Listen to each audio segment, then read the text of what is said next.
Hello বন্ধুরা, জাদুর খেলা তোমরা সবাই দেখেছো। আর জাদু খেলা দেখতে আমরা সবাই ভালোবাসি। জাদুকররা নানা রকমের আশ্চর্য কাণ্ড কারখানা করে থাকেন, কিন্তু আমাদের মনে প্রশ্ন জাগে যে এইসব আশ্চর্য কাণ্ড তারা করেন কি করে।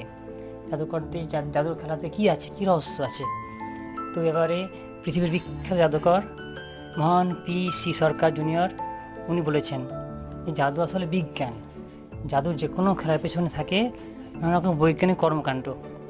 এই ব্যাপারে তার কাছ থেকে যা আমরা বুঝতে পারছি, তাতে আমাদের আর মনে কোনো সন্দেহ নেই যে তারা যদি বিজ্ঞানী সব হবে, তাহলে তো জাদু খুব মজার ব্যাপার, সেটা আমরা করতে পারি, আমরাও চাইলে জাদু শিখতে পারি।